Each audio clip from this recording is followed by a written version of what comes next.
I don't think that's, for me as a voter, I don't think that suggests great leadership. After many years of marriage, Ron Howard and his wife, Cheryl, lead a successful and loving life together. However, a recent event has sparked lots of conversations because of its unexpected nature. Everyone was shocked when what should have been a joyful celebration suddenly turned into a fearful moment. Even the strongest couples face surprises, and this was one that no one saw coming. So, what really happened to Cheryl Howard, and how did Ron and their family handle it? Stay with us, because this is a story you won't want to miss. What happened to Ron Howard's wife? During his wife Cheryl's birthday celebration, Ron Howard's family had a near miss. The 70-year-old filmmaker shared a video of Cheryl joyfully blowing out the candles on a cake he was carrying on December 23rd, marking her 71st birthday. However, when one of the flames momentarily set her hair on fire, things took an unexpected turn.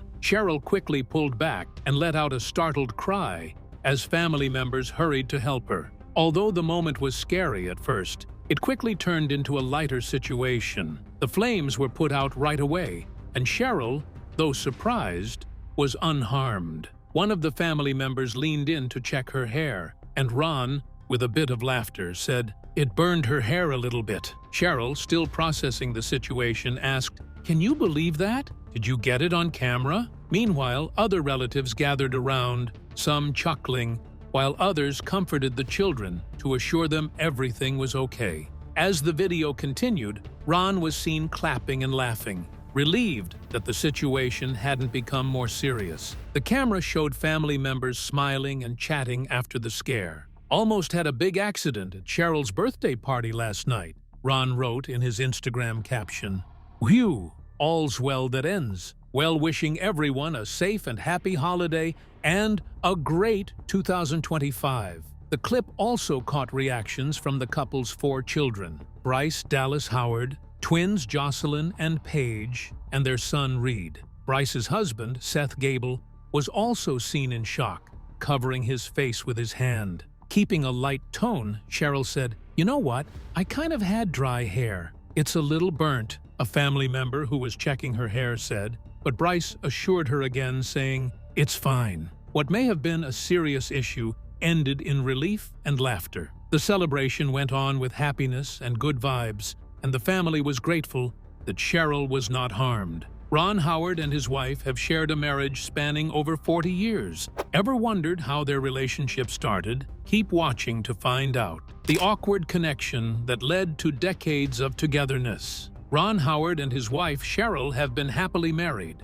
According to those close to him, he has had 2 significant relationships in his life. One with his wife, Cheryl, and the other with Brian Grazer, his longtime co-worker. Their strong and unique personalities have had a variety of effects on his life. His daughter, Bryce Dallas Howard, claims that her father is drawn to real people. She thinks Ron has been able to feel secure in his identity and maintain his concentration on crafting compelling stories because of Cheryl's unwavering convictions and stable demeanor. His parents weren't sure about Ron and Cheryl's relationship when they first started dating as teenagers. Ron was spending a lot of time with Cheryl and had fallen madly in love at the age of 16.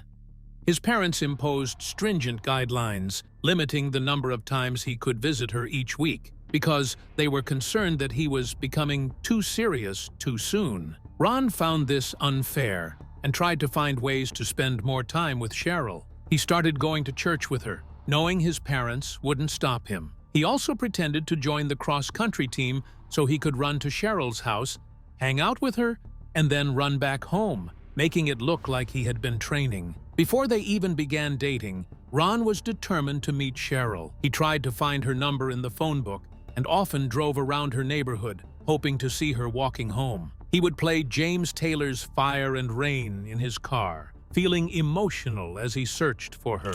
Though he never managed to bump into her by chance, he finally worked up the courage to call her. What started as a teenage crush eventually led to a marriage, 4 children, and 6 grandchildren. From the beginning, Ron was sure about his feelings for Cheryl. He often told her, "I love you," and spoke about marriage early on. However, Cheryl was more focused on her own goals and wasn't thinking about romance in the same way. While Ron wasn't actively looking to get married at the time, he considered himself a romantic at heart. Even so, his proposal was far from traditional. When Ron was around 20 or 21, he asked his Happy Days co-star, Anson Williams, if he thought getting married was a good idea.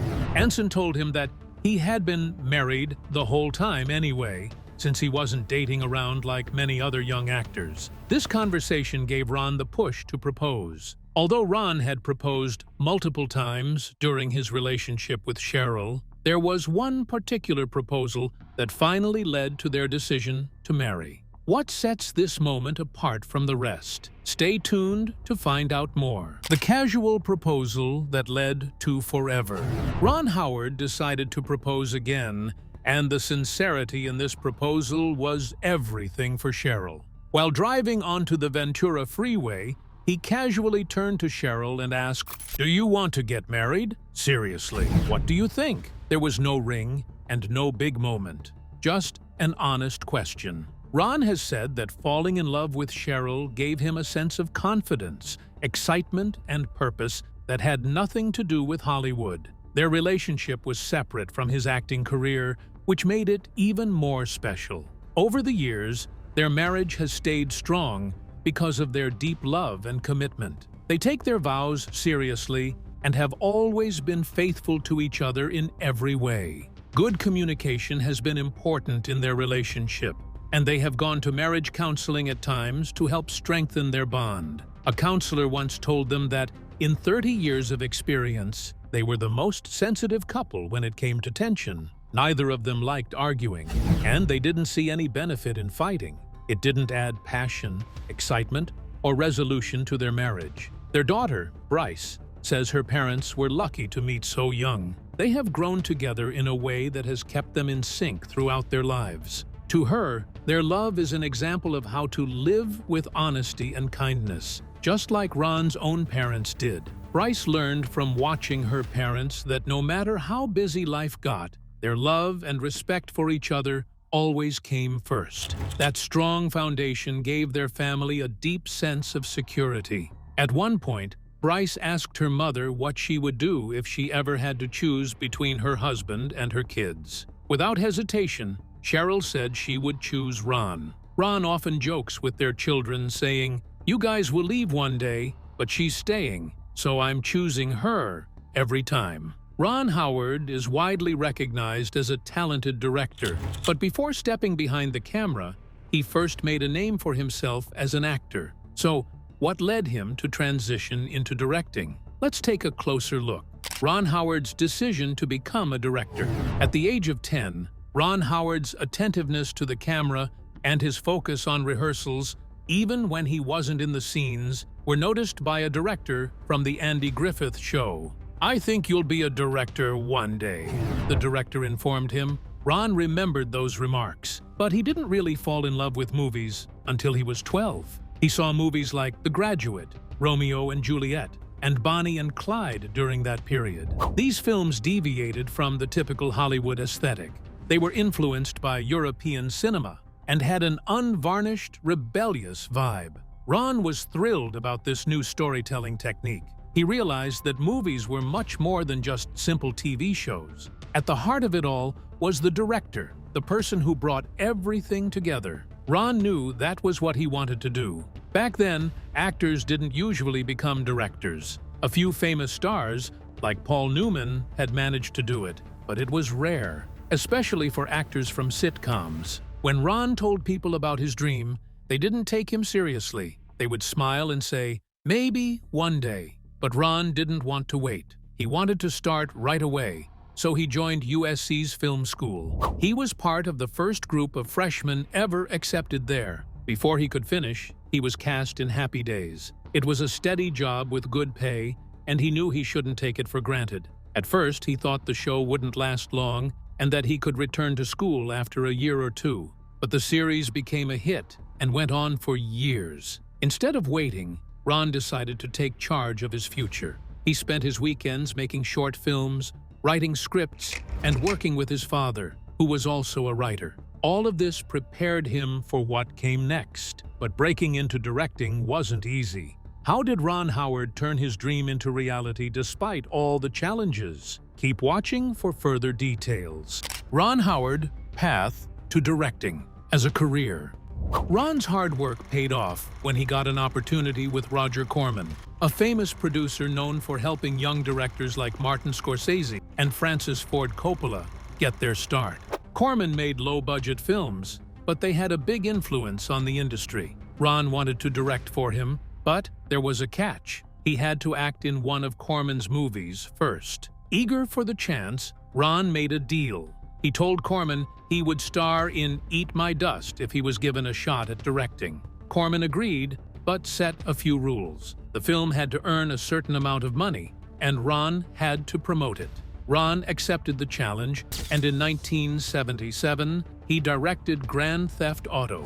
It wasn't the deep, meaningful film he had dreamed of making, but it was an incredible learning experience. At the same time, Deanne Barkley, a top executive at NBC, was giving actors a chance to direct TV movies. She believed actors had a natural talent for working with others and bringing emotion into films. She had already helped Michael Landon and Beau Bridges make the switch to directing. After Grand Theft Auto, she saw potential in Ron. She offered him the chance to direct and produce TV movies for NBC. For 3 years, during his breaks from Happy Days, Ron worked on television films. This helped him learn how to manage entire productions, giving him the confidence to take on bigger projects. He and Brian Grazer founded Imagine Entertainment shortly after.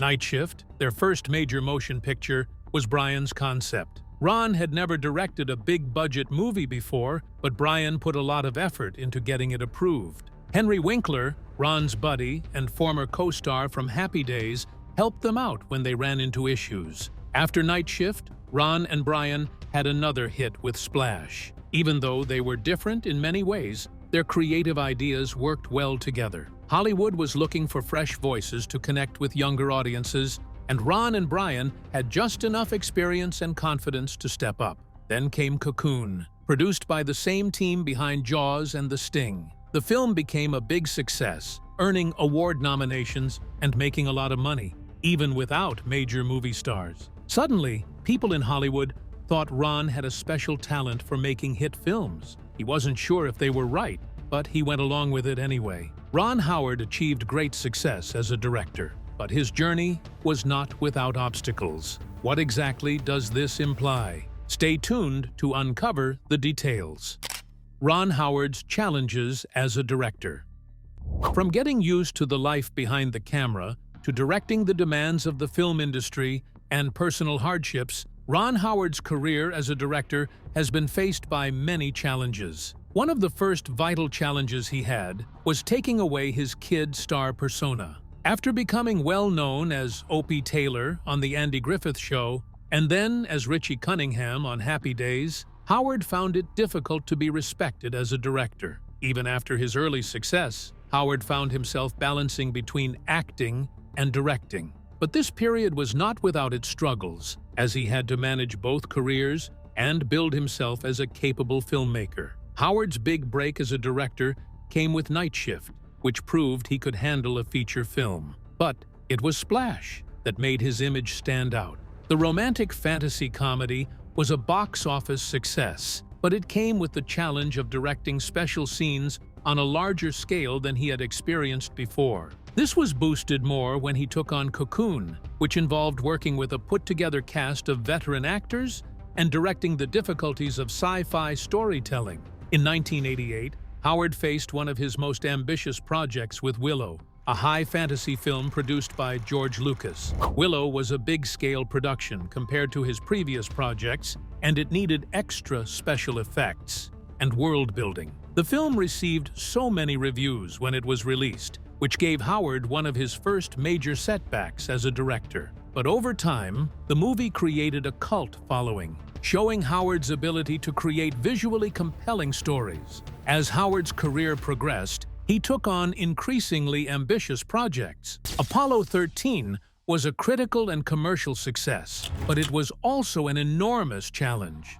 The film needed to be accurate on a science level. It also needed deep attention to detail and coordination with NASA to ensure it was realistic.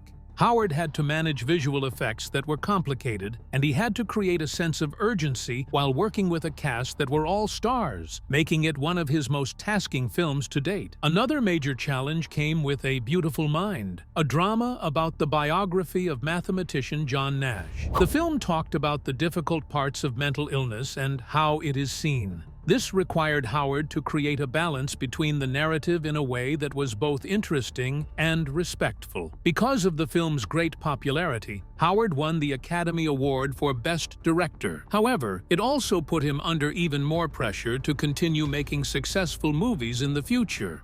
When Howard was hired to film Solo: A Star Wars Story in 2017, after Phil Lord and Christopher Miller, the original directors, were ousted for creative disagreements, it presented one of his biggest hurdles. It was a difficult undertaking to take over an already problematic production. Howard had to redo a large portion of the movie while facing intense pressure from the Star Wars fandom and Lucasfilm. Although Solo faced mixed reviews and underperformed compared to other Star Wars films, Howard managed to salvage the production and deliver a finished product on time.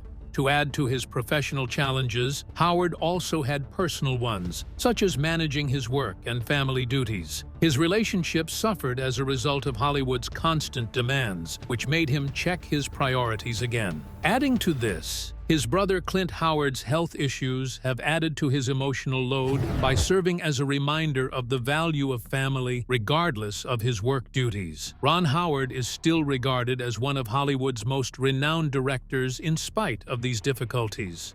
His legacy in the movie business has been cemented by his capacity to adjust, grow from failures, and take on challenging projects. Ron Howard has established himself in the movie business, but his wife, Cheryl, has also had a big impact on his career and the entertainment industry. What time has Cheryl played in Ron's life and career? Let's find out. Cheryl Howard's impact in Ron Howard's life and the entertainment industry. Cheryl is a writer, performer, and generous giver. To add to that, she is a loyal wife. Regardless of Ron Howard's fame in Hollywood, people never take into account Cheryl's effort in their family and the entertainment world. She was born Cheryl Alley and was raised in Glendale, California, where she quickly grew a passion for acting and storytelling. She participated in school plays and other creative endeavors, which helped her hone her skills. Her early years instilled in her a strong appreciation for hard work and a passion for the arts. Even though Cheryl has always put her family first, she has also made her own mark in the entertainment field. She has written a lot of essays and articles on different subjects, which includes parenting and travel. She has shown her talent and her ability to get used to different roles in front of the camera by appearing in tiny acting roles. To add to her writing and performing career, Cheryl has a strong interest in helping people. She and her husband have given their time and money to a lot of causes. They have helped groups that focus on education, medical care, and the arts. Cheryl's kindness shows her honest interest to make people's lives better. Even though Ron Howard is very successful and famous, Cheryl chooses to live a quiet life. She prefers to stay away from the spotlight and focus on her family and personal interests. Still, her steady support and influence behind the scenes have played a big part in shaping the Howard family's legacy that has lasted this long. What do you think about the harm that was avoided? Share your thoughts in the comments section below. Thank you for watching this video. We hope you found it interesting. Don't forget to like and subscribe. Click the next video shown on your screen to catch up on your favorite celebrity stories. See you there.